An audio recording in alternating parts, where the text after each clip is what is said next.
জয় জগন্নাথ। বন্ধুরা, আজ আমাদের সকলের প্রিয় প্রভু জগন্নাথ দেবের রথযাত্রা।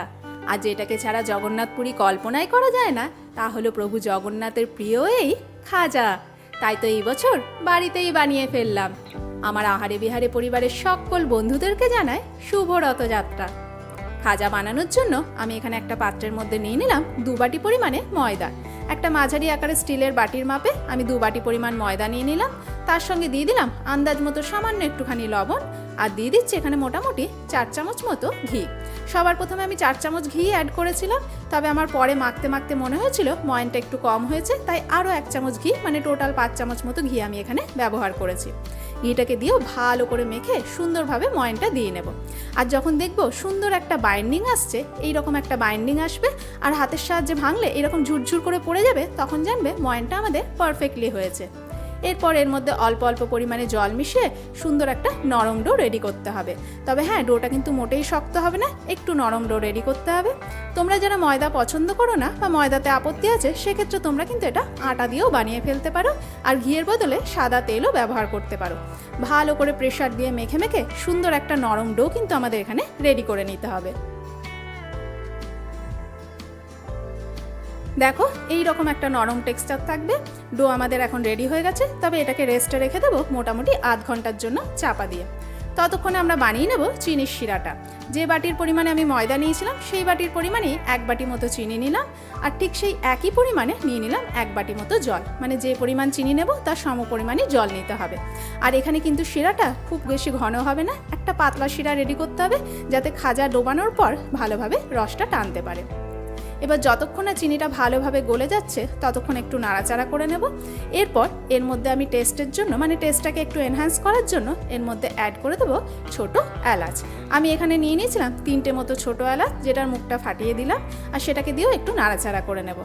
বন্ধুরা, এখানে অনেকে কেশরও ব্যবহার করে, তবে আমি একদম জগন্নাথপুরীর মতোই একদম সিম্পলভাবে, কোনো কেশর ছাড়াই একদম ঘরোয়াভাবে আজকে খাজাটা বানিয়েছিলাম। মোটামুটি 4 থেকে 5 মিনিটের মধ্যে কিন্তু চিনির শিরাটা রেডি হয়ে যাবে। দেখো, এইরকম জাস্ট একটা অয়েলি মানে একটা স্টিকি ভাব আসবে, কোনো তার কিন্তু সৃষ্টি হবে না। এই রকমভাবেই চিনির শিরাটা আমাদের রেডি করে নিতে হবে।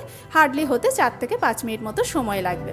ব্যাস, শিরা আমাদের রেডি হয়ে গেছে। গ্যাসের ফ্লেম এখানে অফ করে দেব, আর এটা যাতে একটুখানি গরম থাকে তার জন্য আমি এটাকে চাপা দিয়ে রেখে দেব। যদি গরম নাও থাকে, পরে কিন্তু একটুখানি মানে খাজাগুলো ডোবানোর আগে গরম করে নিতে হবে। অন্যদিকে আধ ঘন্টা পর আমাদের দেখো ময়দাটাও ভালোভাবে সেট হয়ে গেছে।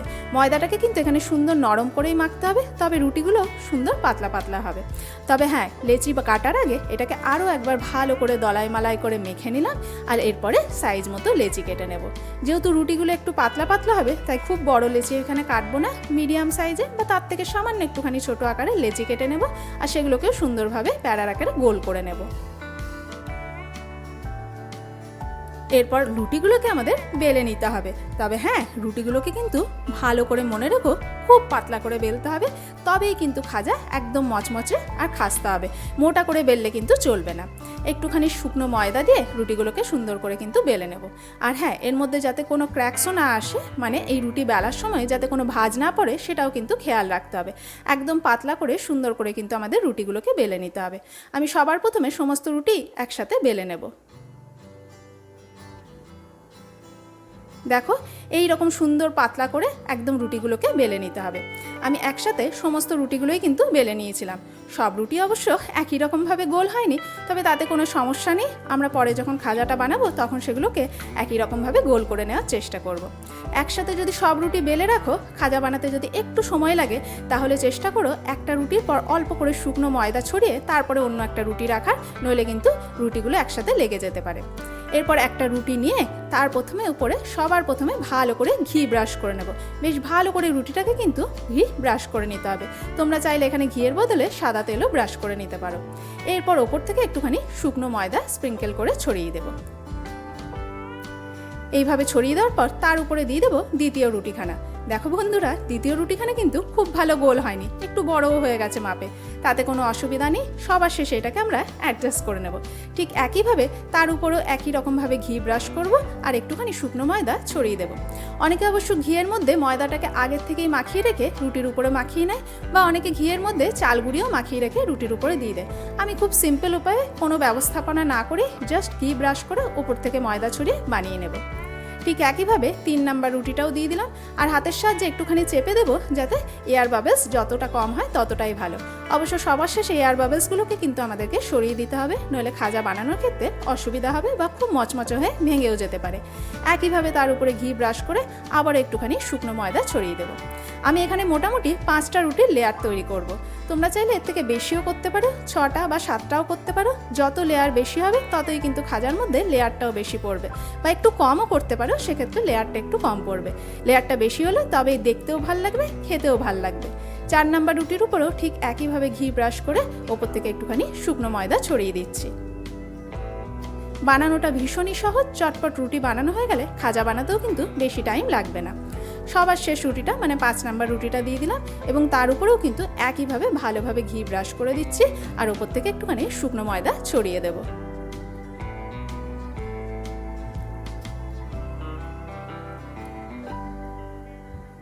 পাঁচটা লেয়ারের রুটি আমাদের তৈরি হয়ে গেছে। এরপর সবার শেষে একটুখানি এগুলোকে ভালো করে বেলে নেব। এইভাবে বেলে নেওয়ার ফলে এর ভেতরে যে এয়ার বাবলসগুলো ছিল সেটাও যেরকম বেরিয়ে যাবে, মানে প্লেন হয়ে যাবে, তার সঙ্গে সঙ্গে যেগুলো একটু 19-20 সাইজে গোল রুটি হয়েছিল সেটাও মোটামুটি প্রায় একই রকমের হয়ে যাবে। তার ফলে দুটোই সুবিধা হবে, এক সাইজের হয়ে যাবে এবং এয়ার বাবলসগুলোও বেরিয়ে যাবে, যেটা কিন্তু খুব ইম্পর্টেন্ট পার্ট।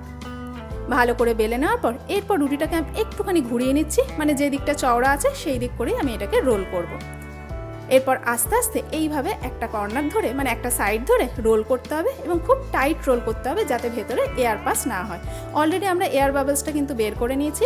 এরপর সুন্দর করে ধরে ধরে ধরে ধরে এইভাবে একটা টাইট রোল করব, যাতে কোনোভাবে এর ভেতরে এয়ার না ঢোকে।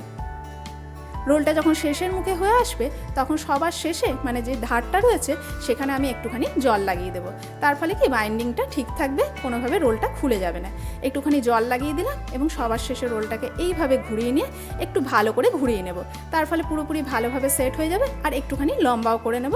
তার ফলে কাটার পর লেয়ার্সটাও ভালোভাবে আসবে। সুন্দরভাবে রোলটাও আমাদের রেডি হয়ে গেছে। এরপর সাইডের যে দুটো অংশ সেটাকে কেটে বাদ দিয়ে দেবো আর বাকিগুলোকে, মানে বাকি অংশটাকে ছোট ছোট টুকরো আকারে কেটে নেব। আমি এখানে খুব বড় বা খুব চওড়া খাজা বানাবো না, সেই আকারেই আমি এগুলোকে পিসেসগুলো কাট করে নিচ্ছি। তোমরা যদি একটু চওড়া বানাতে চাও সেক্ষেত্রে পিসেসগুলো আর একটু মোটা মোটা করেও কাটতে পারো এবং বেলার সময় একটু লম্বা করে বেলতে পারো, তাতে একটুখানি আকারে বড় হবে। দেখো বন্ধুরা, এইভাবে কিন্তু লেয়ার্সগুলো এসছে এবং এটা বেলার পর যখন ভাজবো সুন্দরভাবে লেয়ার্সগুলো কিন্তু বোঝাও যাবে। বেলার আগে জাস্ট আঙুলের সাহায্যে একটুখানি চ্যাপটা করে নিলাম। এরপর হালকা করে, খুব বেশি প্রেশার দেবো না, হালকা করে একটু ওপর নিচ করে বেলে নেব। আমি যেহেতু খুব লম্বা বা বড় খাজা বানাচ্ছি না, মিডিয়াম সাইজ বানাচ্ছি, সেই রকমভাবেই আমি এটাকে বেলে নিলাম। দেখো সাইডের লেয়ারগুলোও কিন্তু সুন্দরভাবে বোঝা যাচ্ছে। ঠিক একইভাবে সমস্তগুলোকেই আমি বেলে নেব। ওপর নিচ হালকা করে প্রেশার দিয়ে একটুখানি বেলে নেব, ব্যাস, তাহলেই কিন্তু রেডি হয়ে যাবে। বেলতেও খুব কমই সময় লাগবে। এইভাবে দেখো আমি ফার্স্ট লটের খাজাগুলোকে বেলে নিয়েছিলাম। এরপর পালা ভেজে নেওয়ার। তার জন্য কড়াইয়ে দিয়ে দিলাম রিফাইন্ড অয়েল। তেলটা কিন্তু এখানে একটু বেশি পরিমাণেই দিতে হবে, মানে বলতে পারো ছাকা তেলেই ভাজতে হবে। তেলটা কিন্তু একদমই বেশি গরম করব না, জাস্ট কয়েক সেকেন্ডের জন্য হিট করব। যেরকম আমরা সিঙ্গারা ভাজার সময় ঠান্ডা তেলের মধ্যে মানে সেগুলো সিঙ্গারাটাকে ছেড়ে দিই, ঠিক একইভাবে এখানেও তেলের টেম্পারেচার কিন্তু খুব হালকা গরম হবে। তার মধ্যেই কিন্তু আমি এখানে খাজাগুলোকে দিয়ে দেবো। যতগুলো ভাজা যাবে মোটামুটি ততগুলোই আমি দিচ্ছি, ভাজতে কোনো অসুবিধা হবে না, একটার সাথে একটা লেগেও যাবে না বা ভেঙেও যাবে না। যতগুলো দেওয়া যাবে ততগুলোই মোটামুটি দিয়ে দিলাম। তেলের টেম্পারেচার কিন্তু এখানে একদম লোতে আছে, সেটা তোমরা দেখে বুঝতেই পারছো। এরপর যখন দেখবে ভাজা হবে আস্তে আস্তে উপর দিকে উঠেও আসবে। উল্টে পাল্টে মানে চামচের সাহায্যে বারে বারে উল্টে দেবো, যাতে আস্তে আস্তে সুন্দরভাবে কালারও ধরে। আর টেম্পারেচার এইভাবে লোতে থাকলে একদম ভেতর অবধি ময়দাটা কিন্তু পারফেক্টলি কুকড হবে, কোনোভাবে কাঁচাও থাকবে না আর সুন্দরভাবে ফুলবে মানে ভীষণ মচমচে এবং ক্রাঞ্চি ভাবও খাজার মধ্যে কিন্তু থাকবে। লেয়ারগুলোও কিন্তু আস্তে আস্তে খুলে আসবে, বেশ সুন্দর দেখাবে। হালকা করে যখন কালার ধরবে উল্টে পাল্টে দেবো। আর প্রতিবারই মানে বলতে পারো কিছুক্ষণ পরপরই কিন্তু উল্টে পাল্টে এইভাবে লো টু মিডিয়াম ফ্লেমে ভেজে নেব। লাস্টের দিকে ফ্লেমটা অবশ্য আমি একটুখানি বাড়িয়েছি। আর মনের মতো কালার আসা অবধি, খুব ডার্ক কালার আমি করব না, তবে একটা সুন্দর কালার আসা অবধি কিন্তু আমি ভেজে নেব। দেখো বন্ধুরা, সুন্দর একটা কালার কিন্তু চলে এসছে। তেল থেকে ছেঁকে আমি এগুলোকে তুলে নিলাম। এরপর এটাকে দিয়ে দেবো আমরা চিনির শিরার মধ্যে। তবে হ্যাঁ, চিনির শিরাতে দেওয়ার আগে শিরাটাকে কিন্তু একটু গরম থাকতে হবে। আমার একটু ঠান্ডা হয়ে গেছিলো, তাই আগেই আমি একটুখানি গরম করে নিয়েছি। গ্যাসের ফ্লেম অবশ্য অফ করে দিয়েছি। এরপরে দিয়ে দিলাম খাজাগুলো, আর সেগুলোকে দিয়েও মোটামুটি উল্টে পাল্টে আরও রাখবো আমি 7 থেকে 8 মিনিট মতো। খাজাগুলো যাতে ভালোভাবে চিনির রসটাকে অ্যাবজর্ব করে, তার জন্য শিরাটাকে কিন্তু খুব বেশি ঘন করলে চলবে না। জাস্ট একটা অয়েলি আর স্টিকি ভাব আসবে, কোনো রকম তার কিন্তু সৃষ্টি হবে না। আর হ্যাঁ, খাজাগুলোকে দেওয়ার আগেও শিরাটাকেও কিন্তু হালকা গরম রাখতে হবে। মানে যদি ঠান্ডা হয়ে যায় সেক্ষেত্রে হালকা গরম করে গ্যাসের ফ্লেম অফ করে তারপরে খাজাগুলোকে দিও। আমি মোটামুটি 7 থেকে 8 মিনিট মতো খাজাগুলোকে চিনির শিরার মধ্যে রেখেছিলাম। মাঝে অবশ্য একবার উল্টেও দিয়েছিলাম। খাজাগুলো ভালোভাবে রস কিন্তু অ্যাবজর্ব করে নিচ্ছে। এরপর রস থেকে ছেঁকে তুলে নেব। বন্ধুরা, এই খাজাগুলো কিন্তু অনেক দিন অবধি স্টোর করেও রাখা যায়। এর আগে আমি তোমাদের সাথে জগন্নাথ দেবের প্রিয় মালপোয়া ভোগের রেসিপিও শেয়ার করেছি, যে পারফেক্ট কী রেশিও হলে মালপোয়া হবে একদম নরম আর তুলতুলে। সঙ্গে আমের মালপোয়ার রেসিপিও কিন্তু শেয়ার করেছি, যেটাতে আমের মালপোয়াগুলো হবে যেমন ফুলো ফুলো বলের মতো, তেমনই হবে নরম আর টেস্টি।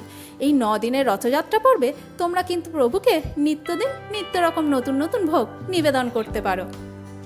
বন্ধুরা, রেসিপিখানা তো ভীষণই সহজ। যদি ভালো লেগে থাকে ছোট্ট একটা লাইক করে দিও। আর হ্যাঁ, সকলকে জানাই রথযাত্রা শুভেচ্ছা। জয় জগন্নাথ।